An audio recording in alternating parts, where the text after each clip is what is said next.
Okay, so um, hindi ako naka-vlog for 2 days, but I reviewed a lot of the research-based clinical trials, and of course a new correspondence published at the New England Journal of Medicine, Journal of American Medical Association, and of course sa PubMed, sa Cochrane, and all of those clinical studies. And so, ito yung bago. Actually, hindi na siya bago sa Amerika. Barely 2 weeks. But I don't know sa Philippine mainstream media, wala pa. And of course, I've been ringing the bell to the DOH to have a surveillance on cases na previously known as pediatric multi-system inflammatory syndrome. But the CDC officially named this as MES-C, multi-system inflammatory syndrome in children. So, as nagkatagal ang panahon, naging klaro at dumating ang malakihang data na hindi lang pala tayong mga matatanda na ang I would say ang at risk, kasi we knew for the fact that at the early stage, at the infancy of the pandemic, like December, January, sabi sa China na there is no death 15-year-old and below, and even like there is also minuscule percentage like 0.02% na nagkaroon ng COVID, and if they do, they recovered. However, nagkatagal ang panahon, late March may mga kaso ng mga bata, usually from Italy, from France, at late this April nagkarami dito sa US, and it becomes clearer. Ano yung MISC, multi-system inflammatory syndrome in children? So basically, this is a rare but potentially deadly condition for children, sa mga bata. Ano ito siya? Hindi siya dahil from the virus per se. The same process sa disseminated intravascular coagulopathy, the same process sa mga clotting, dahil siya sa cytokine storm. But the thing with this is, it is what we call as post-COVID syndrome. Bakit post-COVID? Kasi when the child is being contracted of the condition, usually a mild cough, a mild fever, they recover. However, the process of having the MISC or multi-system inflammatory syndrome, usually the doctors were alarmed because it occurred after 4 to 6 weeks of having had contracted the disease, or 4 to 6 weeks of recovering from the disease. So, 4 to 6 weeks from being contracted or they are still recovering, matagal magmanifest. Upon the active process of the infection process sa COVID, na it attacks sa mga bata, hindi siya nagmamanifest. Yung usual symptoms lang, na cough, may fever, but the classic symptoms of what we call as multi-system inflammatory syndrome in children occurs 4 to 6 weeks. It's insidious. So the scientists term it as post-COVID syndrome.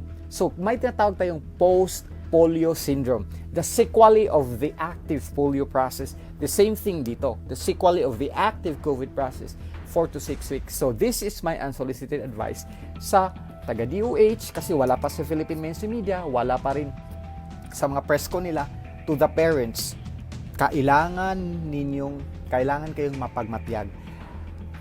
Meron na itong maramihang data sa Amerika. Almost 200 patients had this condition, and 71% of them were admitted at the ICU. At may namatay sa New York 3. The same thing Germany, sa France, I don't know the data coming from Australia, and even sa Italy. So the CDC, the Centers for Disease Control, handed down the guidelines or the recommendation to the healthcare providers to report immediately suspected cases of multi-system inflammatory syndrome in children. What are the case definition? Anybody, individual aged 21-year-old and below 21-year-old and below, adult na yan, 21, above 18 na yan. This is the case definition na defined as having a mist. 21-year-old and below, presenting with fever. Usually, the fever should be 38 degrees centigrade and above, or 100.4 degree Fahrenheit at least 24 hours. At least 24 hours. And evidence of any inflammatory process in the body. 2 organs, either heart, either liver, either lungs, either kidney. And of course, there is no other alternative plausible diagnosis. Walang ibang diagnosis kundi history of COVID lang. So, 21-year-old and below, having fever, 100.4 degrees Fahrenheit or above 38 degrees centigrade for persistent for 24 hours. And of course, any evidence of inflammatory process sa heart, sa lungs, sa kidney, or any other organ for that matter. And of course, a positive current PCR test or a history of having an antigen, presence of the antigen, serologic testing, presence of the RNA or COVID RNA, or a history or antibody test, which is history na it will detect the history na ang bata having history of the COVID. So, how would they knew that may inflammation sa liver, may inflammation sa lungs? Through lab tests. So, they will gonna get the elevated C-reactive protein, the erythrocyte, the ASR rate, the fibrinogen, everything. Ipa-lab test, ipa-blood test yan lahat. Tingnan na interleukin, interferon alpha, titingnan yan lahat. Makikita yan sa lab test. And of course, other symptoms that will manifest, the whole body rash, there is a cracked lips, there is like a strawberry appearance of the tongue, there is a bilateral conjunctivitis or piskat ba?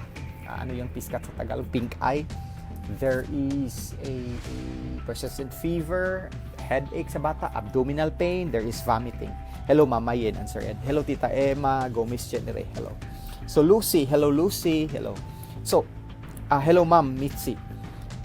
So, sa akin lang is wala pa ang DOH, hindi pa yan sila nagpa-press con, and even the Philippine mainstream media.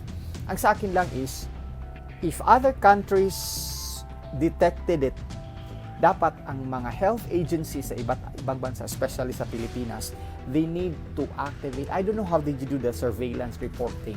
Kada hospital dapat padadaan ang memo, keep track of mga 21-year-old and below with this symptomatology, with this condition, report it ASAP. So we have our own database. So we can gauge the risk and the severity of the condition. Now, there is very limited data on this kasi kung hindi nagre-report, wala talagang alam. And it's not the evidence, the absence of, it's not the absence of evidence, it's the evidence of absence kasi walang na-report, hindi makikita. It doesn't mean na wala, right? So, ang sa akin lang is, talasan natin ang surveillance natin. Dito sa Amerika, to the lowest, sa county, sa state, ano na lahat, database na lahat. And it will give the education department kung do we need to have a face-to-face teaching class, or do we need to have an online, or do we, kasi kailangan wag mamadali, deep ed, wag magmadali kasi this might be rare condition but this is potentially fatal, nakakamatay sa mga bata. And it's getting clear also that this dapat ang World Health Organization, they have to change their guideline. They have to update their guideline to alert ang mga iba-ibang health agencies sa buong mundo na hindi lang pala hindi at risk ang high population na matatanda with pre-existing 60 years or above, pati na rin mga bata. Hello, Yusik, Jenny Salcedo. Hello, Ma'am Joyce ito. So, ang sa akin lang is, talasan natin ang surveillance. Kasi, kung hindi ito ma-detect at kung hindi man mabantayan, imagine mga kaso 8, 10 years old, 12 years old, namatay cardiac arrest. Saan ka makakita ang bata maatake? Never heard. Usually kung may mga endocarditis, may mga ganun-ganun, mga severe autoimmune disease na mga heart failure, yung mga tetralogy of Fallot ng mga pasyente. Pero for a normal healthy kid without any other pre-existing medical condition and having had a COVID and after 4 weeks develop rashes, crack lips, develop multi-inflammatory process sa katawan, and then namamatay ng heart attack, that is so weird, right? So kailangan na, I hope the DOH will also make a guideline para sa publiko at para sa mga tao, mga healthcare professionals to alert them. Kasi mahirap kasi kung ang bata magkasakit kasi hindi yan makapagsalita kung anong nararamdaman eh. And then prevalent ang dengue sa Pilipinas. So perhaps, people thought that it's just a dengue, painumin lang ng tawa-tawa, and we don't know. With the absence of testing, walang PCR test, walang antibody test, nagka-COVID na pala ang bata. Tapos after 4 to 6 weeks, nag-manifest na ito. What can we do, right? So kailangan, meron tayong basher dito. But anyway, so ganito. Diagnostic criteria, 21-year-old and below with fever of 38 degrees centigrade persistently for at least 24 hours. And there should be 2 organ inflammation, either heart, liver, kidney, lungs, and tegumentary system. How can they detect that it's inflamed? Through laboratory test, blood test. And of course, there is no plausible any other diagnosis except history of COVID or active COVID process. And of course, there is a positive PCR test actively or a positive antibody test kasi history of COVID or active process of COVID. So, it is not from the virus attack per se. It is post-COVID syndrome. It's like post-polio syndrome. A sequelae of an active process of polio. It's like that. A sequelae of active process of COVID after 4 to 6 weeks pa magmanifest. Insidious because of the cytokine storm, because of the inflammatory process, a defense mechanism naturally occurring in the body. Pero late na lumabas after 4 to 6 weeks. Very, very, very, I would say, shrewd itong sakit na ito. Grabe. Kaya ako, I don't buy anything made in China na wag na kayong mag-ano ng made in China na yan. Kasi naniwala talaga ako, wala lang tayong ebidensya. Niwala talaga ako na this is a war. Kung sabihin man sa mga conspiracy theories na galing yan sa Amerika ang pakana. Kasi hindi din natin, tagalogin ko kasi nandito. Hindi din natin may pagkaila na ito ding bansang ito. Grabe din ito sa mga Libya, sa Iran, sa mga Iraq, sa mga Venezuela. Hilig din ito ng gira-gira. But this type of war, I would say hindi sila.